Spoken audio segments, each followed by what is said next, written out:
Assalamualaikum warahmatullahi wabarakatuh. Selamat pagi anak-anak. Apa kabarnya hari ini? Bapak harap semuanya dalam keadaan sehat walafiat ya. Dan selalu dalam lindungan Allah Subhanahu wa taala. Amin ya rabbal alamin.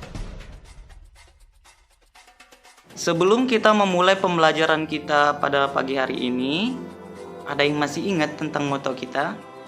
Ya, sukses tidak akan datang pada orang yang malas belajar.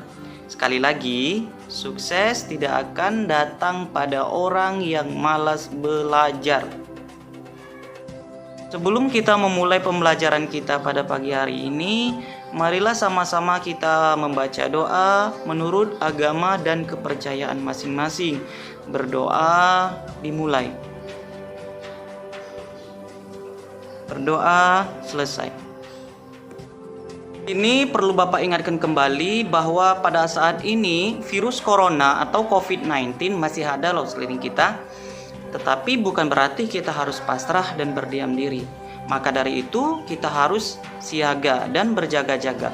Nah, penyebaran virus corona ini bisa kita kurangi dengan cara jaga kesehatan, dan ada hal penting juga yang harus kita laksanakan. Yang pertama, cuci tangan, pakai masker, jaga jarak, menghindari kerumunan, mengurangi mobilitas. Jadi ada 5 yang harus kita taati.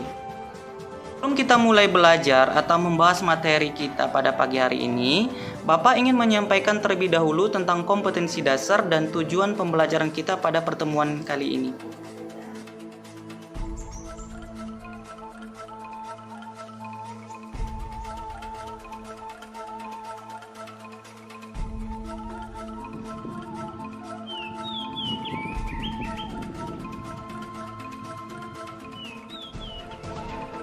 Memulai pembelajaran kita pada pagi hari ini, marilah sama-sama kita mengucapkan lafaz basmalah.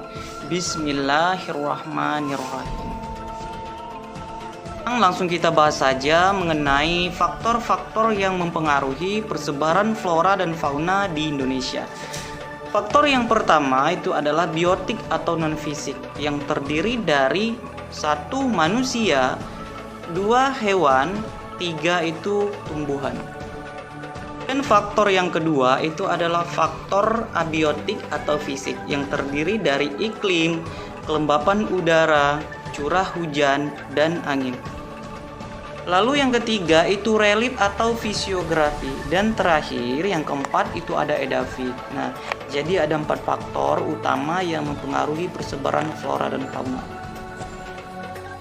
Sekarang silakan kalian dengar dan perhatikan video penjelasan berikut.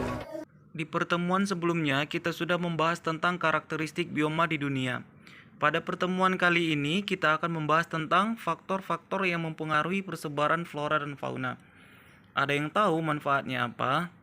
Ya, manfaatnya yaitu kita jadi tahu betapa banyaknya flora dan fauna yang diciptakan oleh Allah Subhanahu wa taala, sehingga dapat kita jadikan sebagai sarana mengagumi ciptaannya dengan segala bentuk, manfaat, dan keunikannya. Selain itu juga, kita menjadi tahu jenis-jenis flora dan fauna di Indonesia yang terancam punah dan cara pelestariannya. Kalian pernah melihat penguin secara langsung? Kalau pernah melihat langsung, pasti di kebun binatang bukan? Kenapa di kebun binatang Indonesia penguin harus ditempatkan di lokasi khusus, di tempat yang temperaturnya atau suhunya dibedakan dengan satwa lain? Harus lebih dingin, karena habitat atau tempat asli binatang lucu ini ada di tempat suhu yang rendah. Maka jika kita ingin membawanya ke sini, suhunya harus disesuaikan. Nah, berarti ada faktor iklim yang berperan di sini. Ya sudah, sekarang langsung saja kita bahas faktor-faktor yang mempengaruhi persebaran flora dan fauna. Ada 2 faktor utama, yaitu biotik dan abiotik. Sekarang kita ke faktor biotik atau non-fisik. Terdiri dari komponen makhluk hidup yang terdiri dari manusia. Manusia sangat berperan dalam persebaran flora dan fauna. Contohnya seperti penguin tadi, tidak mungkin kan bisa melakukan perjalanan sendiri ke Indonesia, pasti itu ada campur tangan manusia.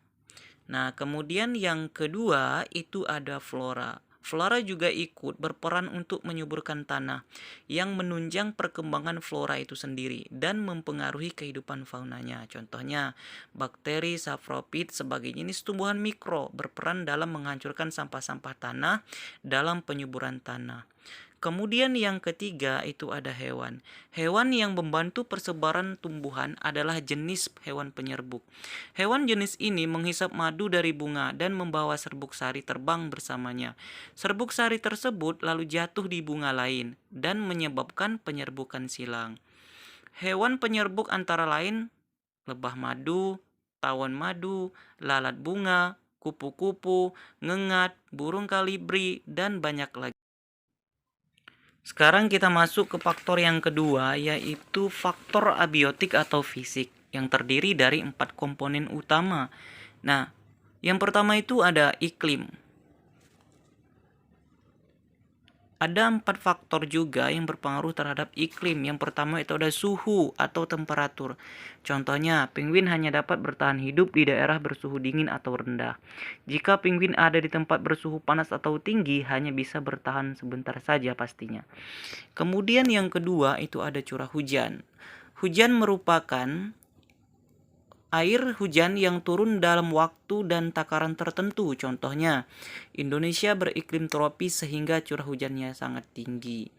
Hal ini menyebabkan keanekaragaman hayati di Indonesia sangat tinggi.